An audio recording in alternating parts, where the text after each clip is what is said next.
Bismillahirrahmanirrahim. Assalamualaikum warahmatullahi wabarakatuh. Saya ucapkan kepada Muhammad Anis Nizati selaku pensyarah bagi subjek pengajaran kemahiran dalam bahasa Melayu. Okey, baiklah. Jadi, saya Muhammad Anis Iqbal bin Muhammad Nur Effendi akan menerangkan rancangan pengajaran harian bahasa Melayu tahun 5 yang telah dihasilkan oleh kumpulan kami, iaitu saya sendiri, Nazmi dan Amir.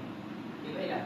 Jadi, rancangan pengajaran harian bahasa Melayu tahun 5 butirannya adalah mata pelajaran bahasa Melayu, tarikh 12 Oktober 2024, masa 10 hingga 11 pagi, iaitu selama 1 jam. Kelas 5 matahari, bilangan murid iaitu seramai 25 orang. Tema mata pelajaran yang kami pilih ialah tema kemasyarakatan. Tajuknya pula ialah masyarakat jenis ilmu.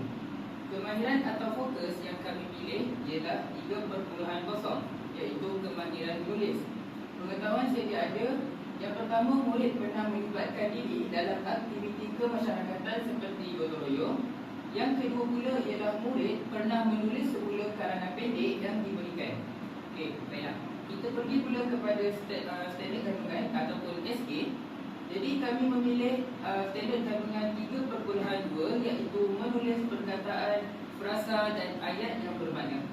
Standard pembelajaran ataupun SP pula ialah kebawakan 3.2.3, mencatat maklumat berdasarkan bahan yang dibaca, dilihat dan didengar. Okay, kita pergi pula kepada objektif pembelajaran. Kami telah menetapkan 2 objektif pembelajaran untuk rancangan pengajaran harian untuk kali ini. Okay, baiklah. Jadi objektif yang pertama, pada akhir pembelajaran, murid dapat menulis sekurang-kurangnya 3 maklumat berdasarkan bahan yang dibaca, dilihat dan didengar. Objektif yang kedua ialah murid dapat membina sekurang-kurangnya 3 ayat yang bermakna. Okay. Kriteria kejayaan pula ialah yang pertama, murid boleh menyelesaikan sekurang-kurangnya 3 maklumat berdasarkan video yang bertajuk kepentingan menabung secara berkumpulan. Dan kriteria kejayaan yang kedua pula ialah murid boleh mencipta sekurang-kurangnya 3 ayat berdasarkan poster kepentingan menabung dengan menggunakan aplikasi Jamboard secara berkumpulan. Okey. Seterusnya ialah strategi, pendekatan, kaedah dan teknik. Okey, kita pergi dulu kepada S, iaitu strategi. Kami telah memilih strategi berpusatkan murid. Pendekatan yang kami pilih ialah pendekatan didaktik. Kaedah yang kami pilih ialah kaedah perbincangan, dan teknik yang kami pilih ialah teknik sumbangsaran. Pentaksiran yang digunakan untuk RPH kali ini ialah pentaksiran formatif. Tabiat berfikir, terdapat 2 teknik berfikir, iaitu yang pertama KBKK, menjana idea, dan yang kedua KEBAT, iaitu membina ayat. Seterusnya elemen merentas kurikulum EMK. Yang pertama ialah nilai murni dan yang kedua ialah kreativiti. Seterusnya penerapan nilai, terdapat 3 penerapan nilai, iaitu nilai bekerjasama, nilai kasih sayang dan nilai tanggungjawab. Okay, baiklah. Seterusnya alat ataupun bahan bantu mengajar yang kami gunakan ialah yang pertama LCD, yang kedua komputer riba, yang ketiga pembesar suara iaitu sebanyak 1 sahaja, yang keempat kertas majung iaitu sebanyak 5 helai, dan yang terakhir ialah lembaran kerja digital iaitu terdapat aplikasi Jamboard dan aplikasi Woodboard. Okay, baiklah. Seterusnya ialah elemen bimbingan. Yang pertama ialah kemahiran insaniah AI. Yang pertama kemahiran kerja berpasukan, dan yang kedua pemikiran kritis dan kemahiran menyelesaikan masalah. Seterusnya pedagogi masa ini ataupun PMI, iaitu pembelajaran abad ke-21 dan akhir sekali refleksi sebelum, semasa, selepas sesi PDP untuk RPH kali ini. Okay, baiklah. Seterusnya untuk langkah saya induksi dan langkah-langkah seterusnya saya serahkan kepada saudara Nazmi.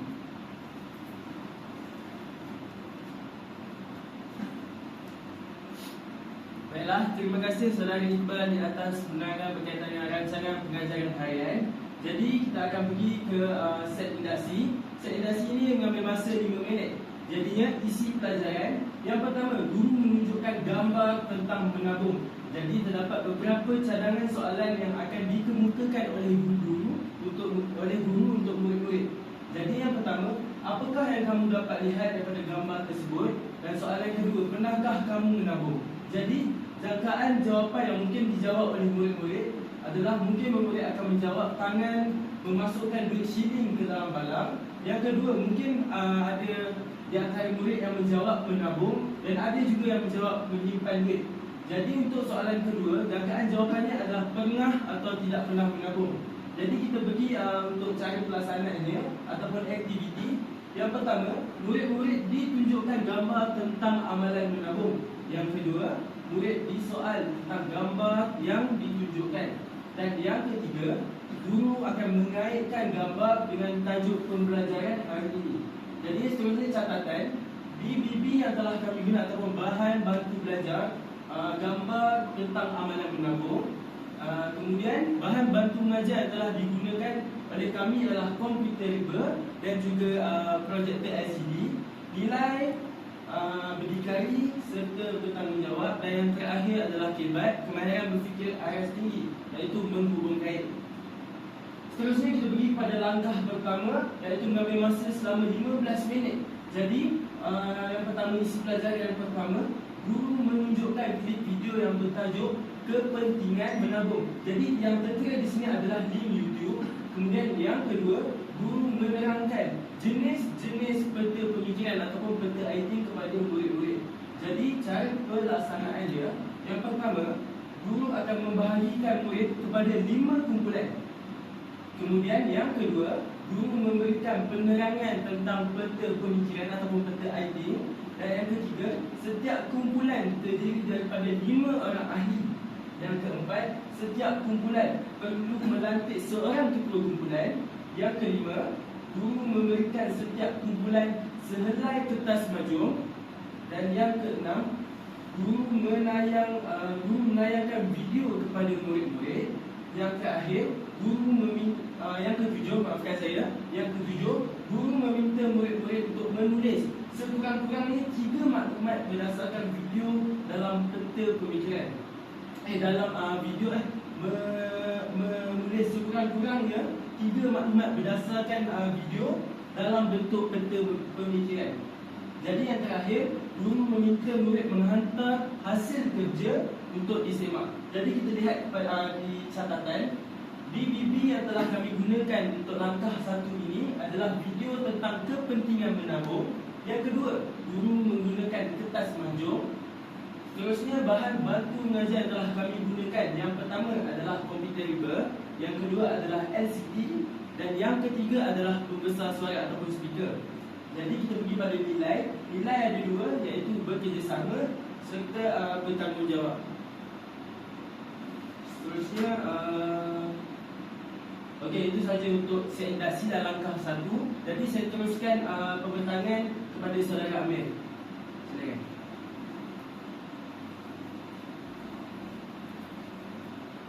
Baiklah, bismillahirrahmanirrahim. Terima kasih kepada saudara Nazmi atas pembentangan langkah 1 tadi. Baik, seterusnya langkah 2 yang berdurasi selama 15 minit. Yang pertama, isi pelajaran.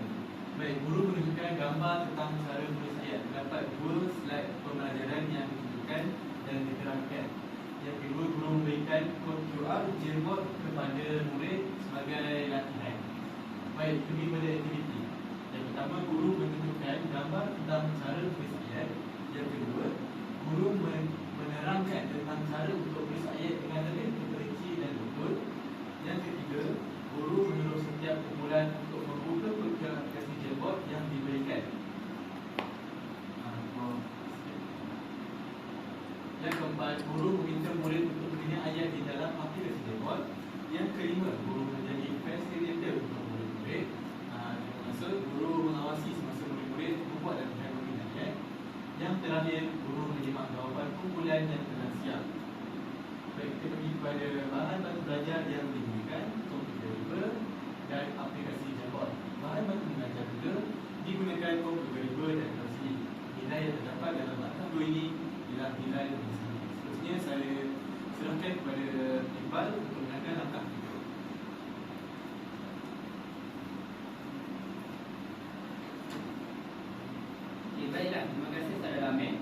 Okey, baiklah. Jadi kita teruskan lagi dengan langkah ketiga, iaitu selama 10 minit. Baiklah, jadi dalam langkah 3 terdapat dua aktiviti, iaitu aktiviti pemulihan dan aktiviti pengayaan. Okey, baiklah, kita pergi dulu kepada aktiviti pemulihan, di mana guru memberi latihan kepada murid-murid yang masih belum menguasai pelajaran dengan menggunakan lembaran kerja digital, iaitu aplikasi Woodwall. Okey, jadi saya ada sertakan tautan ke aplikasi Woodwall tersebut. Okey, seterusnya aktiviti pengayaan, di mana murid akan diminta untuk membina ayat berdasarkan gambar yang diberikan menggunakan lembaran kerja digital Woodwall juga. Okey, jadi untuk kita ke pautan ni, saya ada sediakan kod QR.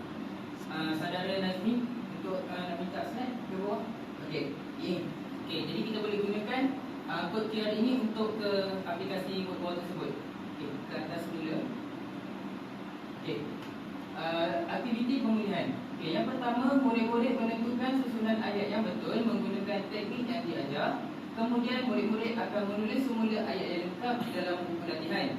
Itu adalah untuk aktiviti pemulihan. Untuk aktiviti pengayaan, bawah. Okey, untuk aktiviti pengayaan, murid akan menentukan kata kerja yang sesuai berdasarkan gambar yang disediakan dalam aplikasi Woodwall. Kemudian murid akan membina ayat yang lengkap berdasarkan kata kerja yang telah dipadankan di dalam buku latihan.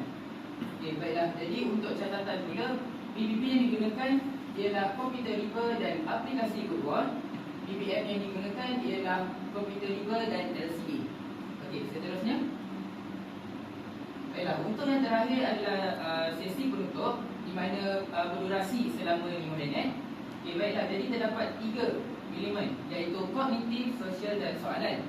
Untuk kognitif, rumusan isi pelajaran. Sosial, nilai murni. Dan akhir sekali soalan, iaitu apakah yang telah kita pelajari hari ini. Baiklah, jadi isi pembelajarannya ataupun aktivitinya ialah murid akan disoal mengenai isi pelajaran hari ini. Kemudian murid juga akan diterapkan dengan nilai murni. Dan akhir sekali, guru akan merumuskan isi pelajaran hari ini. Nilai yang terdapat pada sesi penutup ini ialah nilai bekerjasama dan kemahiran berfikir aras tinggi ataupun hebat ialah kemahiran menulis. Baiklah, sekian sahaja daripada kami berkenaan dengan rancangan pengajaran harian yang telah dihasilkan. Okey, kita pergi pula kepada penerangan dengan lebih lanjut berkenaan dengan aktiviti yang terdapat dalam RPH yang telah kami hasilkan. Saya serahkan kepada saudara Nazmi terlebih dahulu.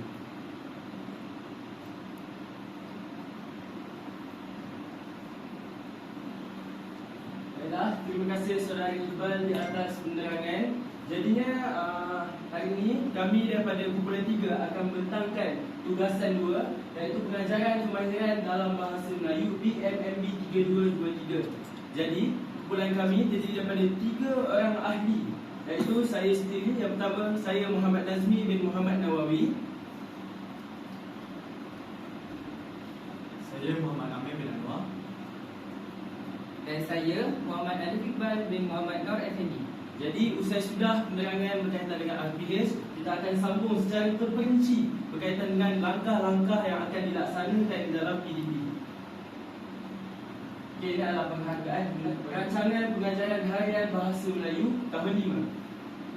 Jadi ini adalah set induksi. Jadi contohnya, Assalamualaikum warahmatullahi wabarakatuh dan salam sejahtera. Murid-murid, sebelum cikgu mulakan pembelajaran hari ini, apa yang kamu dapat lihat berdasarkan gambar ini? Ini adalah gambar tangan sedang menabung. Jadinya berdasarkan gambar ini terdapat beberapa cadangan soalan yang akan dikemukakan oleh guru-guru kepada murid, oleh guru kepada murid-murid.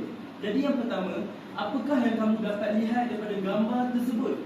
Jadinya mungkin berdasarkan soalan ini, murid-murid akan menjawab. Berdasarkan apa pemerhatian murid, mereka akan menjawab tangan sedang memasukkan shilling ke dalam barang. Mungkin jawapan lain yang mereka akan berikan, ini adalah menabung. Mungkin ada yang menjawab menyimpan duit. Jadi cadangan soalan yang kedua, iaitu pernahkah? Ini adalah soalan yang dikemukakan oleh guru kepada murid-murid. Pernahkah kamu menabung? Jadi jangkaan jawapan yang mungkin akan diberikan oleh murid-murid sama ada mereka pernah ataupun tidak pernah menabung. Jadi slide yang seterusnya. Okay, kita pergi kepada langkah yang pertama secara terperinci.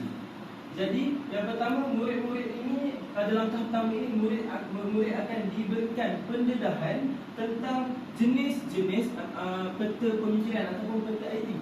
Jadi di sini terdapat 8 peta pemikiran. Jadinya soalan guru kita perlu menetapkan satu peta pemikiran supaya dapat memudahkan murid-murid untuk melaksanakan tugasan yang diberikan. Jadi slide seterusnya.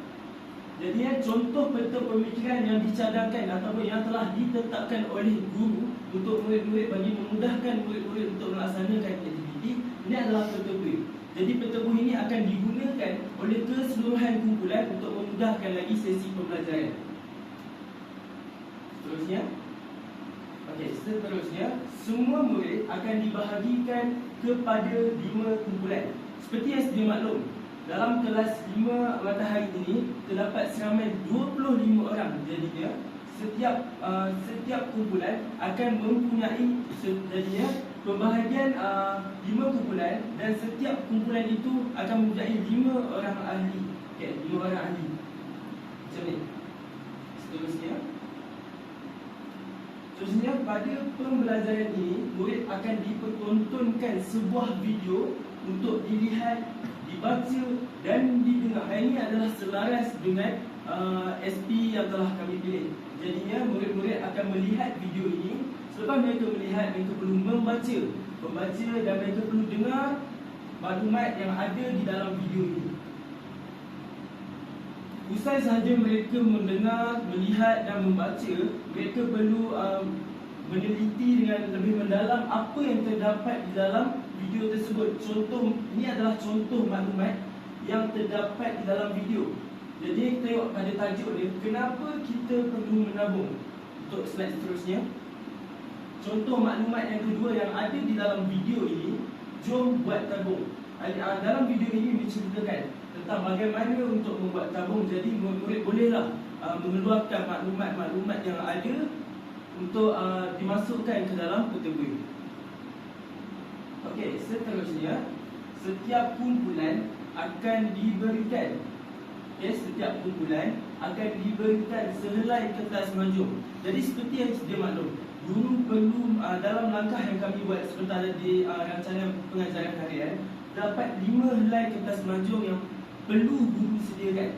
Jadinya setiap kumpulan akan diberikan sehelai kertas manjung. Jadi yang pertama, apakah langkah yang perlu dilakukan oleh guru dalam memastikan langkah ini berjaya? Jadi guru meminta murid-murid untuk menulis maklumat yang diperoleh dalam video dalam kertas manjung. Jadi apa yang mereka lihat dalam video, mereka keluarkan dalam video. Mereka keluarkan maklumat yang ada dalam video, keluarkan dan tulis semula di dalam kertas manjung. Dan kertas manjung itu perlulah menggunakan peta pemikiran, iaitu peta buih.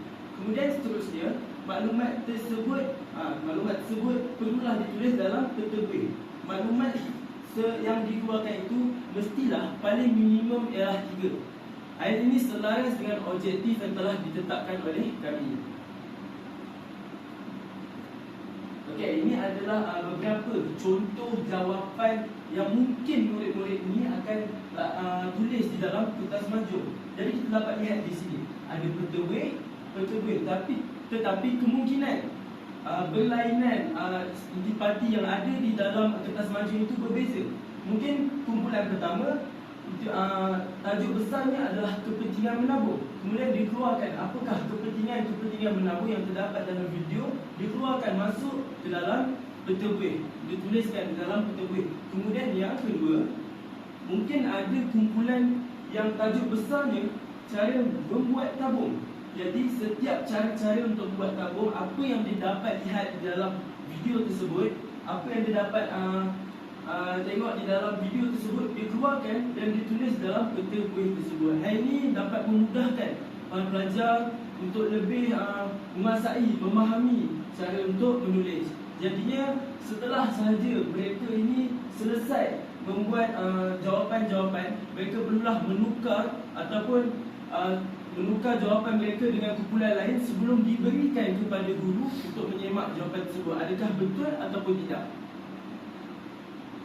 Jadi itulah penerangan yang terperinci berkaitan dengan langkah 1. Saya serahkan kepada saudara Amir untuk langkah kedua. Silakan.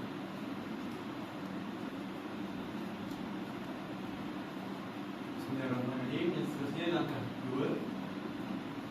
Baik, ini contoh slide pembelajaran yang digunakan oleh guru.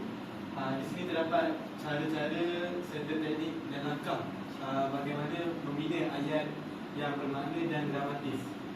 Di sini terdapat kata-kata kunci yang perlu ada dalam membina sesebuah ayat. Yang pertama contohnya siapa, kata kerja, apa, ataupun makna, tujuan, objek dan perkara. Seterusnya. Baik, yang seterusnya guru menggunakan teknik akronim bagi memudahkan murid-murid menghafal dan mengingat cara menulis ayat yang betul. Teknik akronim yang dibuat ialah teknik akronim SAL. S yang pertama bermaksud subjek atau kata nama, A bermaksud aktiviti atau kerja, L bermaksud lokasi atau tempat, A bermaksud alat sekiranya ada, dan M mengapa. M ni atau kata lainnya ialah sebagai huraian di dalam ayat. Jadinya murid-murid perlu memahami dan ingat akronim ni supaya dapat membina ayat yang betul dan dramatis. Baik, setelah guru menerangkan dan murid memahami apa yang telah diajarkan guru ingin membuat latihan. Guru ingin memberi latihan kepada murid-murid dengan menggunakan aplikasi Jamboard. Guru memberi pautan QR kepada murid-murid dengan menggunakan kumpulan yang sama. Murid-murid perlu berbincang dan menggunakan teknik salam untuk membina ayat yang baik. Arahan di sini ialah murid perlu membina ayat berdasarkan gambar yang diberikan menggunakan teknik salam yang telah kita pelajari. Jadinya murid-murid perlu mengaplikasi teknik yang telah dipelajari di dalam Jamboard dengan membina ayat kurang-kurangnya 3 ayat selari dengan objektif pembelajaran kita dilapis. Ini adalah contoh pergerakan kod QR. Seterusnya, baik, kita sampai ke langkah ketiga. Selamat menjadi sampai jumpa.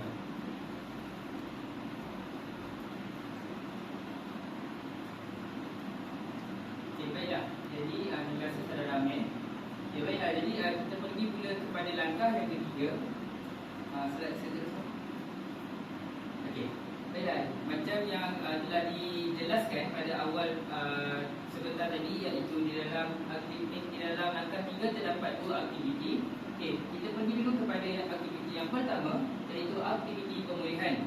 Okey, aktiviti pemulihan ini adalah untuk murid yang masih belum mahir menguasai kemahiran menulis ataupun yang masih belum faham bagaimana untuk menulis suatu ayat yang dramatis ataupun sesuatu ayat yang sempurna. Okay, baiklah, jadi untuk itu kami telah memilih lebaran kerja digital, iaitu aplikasi Wordwall, dan ini adalah pautannya. Okay, baiklah, jadi seterusnya, slide yang seterusnya.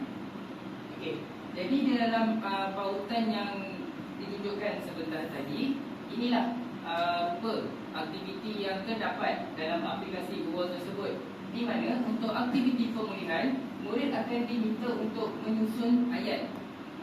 Sebelum itu, murid akan menentukan terlebih dahulu di manakah tempat yang sepatutnya perkataan itu diletakkan. Okay, sebagai contoh yang telah saya keluarkan ini. Okay, baiklah, jadi terdapat longgang rumah-rumahnya sekeliling dan membersihkan.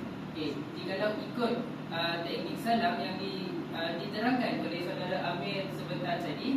Okay, jadi S adalah untuk subjek ataupun kata nama.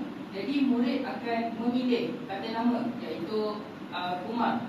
Jadi murid akan meletakkan Umar di awal ayat. Kemudian A, iaitu aktiviti. Okay, jadi aktivitinya ialah membersihkan, kerana ia adalah kata kerja. Okay, jadi murid akan meletakkan perkataan membersihkan di sebelah perkataan Umar. Seterusnya adalah L, lokasi. Okay, lokasi, rumahnya boleh dikatakan sebagai lokasi, namun kita pergi dulu kepada A yang seterusnya, iaitu alat. Okay, baiklah, jadi Umar membersihkan longkang di sekeliling rumahnya. Di sekeliling rumahnya ini sudah termasuk di hujung, iaitu M. M di mana M ini merupakan maksud yang lain bagi huraian, maksudnya ataupun penerangan. Jadi ayat yang sempurna ialah Umar membersihkan longkang di sekeliling rumahnya. Jadi apabila murid dalam menentukan susunan ayat yang betul, maka murid akan diminta untuk menulis semula ayat tersebut di dalam buku latihan dan akan diminta untuk menyerahkan hasil tugasan mereka kepada guru untuk dinilai dan dibetulkan jika terdapat sebarang kesalahan. Okay, baiklah, itu adalah untuk aktiviti pemulihan. Seterusnya adalah aktiviti pengayaan. Jikalau aktiviti pemulihan adalah untuk mereka yang kurang mahir, maka aktiviti pengayaan adalah untuk mereka yang telah mahir ataupun yang sudah faham bagaimana hendak menulis ataupun hendak menghasilkan ayat yang gramatis ataupun ayat yang sempurna.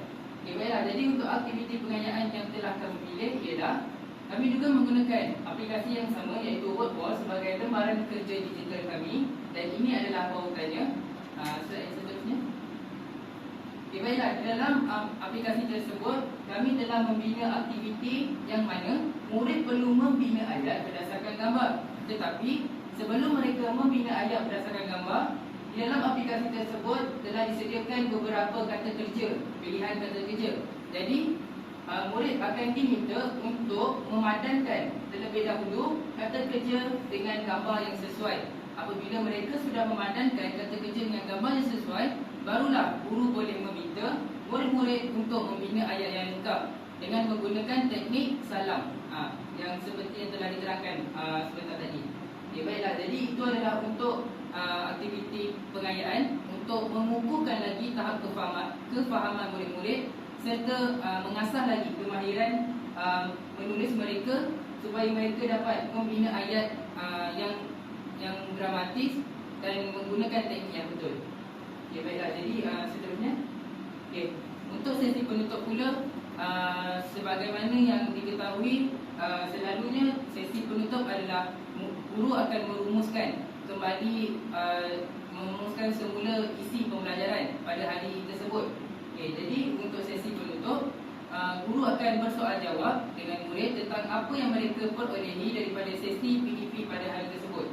Okay, baiklah, jadi contoh soalan yang boleh dikemukakan ialah apakah yang murid dapat pada hari ini, ataupun bagaimana, apakah nama teknik yang boleh digunakan untuk menulis ayat dan sebagainya.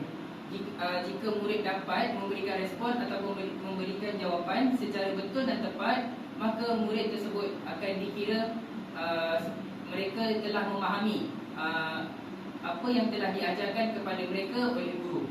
Okay, baiklah, jadi sekian sahaja daripada kami berkenaan dengan rancangan pengajaran harian tentang kemahiran menulis. Diharapkan RPH yang telah kami hasilkan ini sedikit sebanyak dapat membantu murid untuk menghasilkan ayat ataupun untuk menguasai lagi kemahiran menulis mereka. Okay, baiklah, jadi sekian sahaja daripada kami.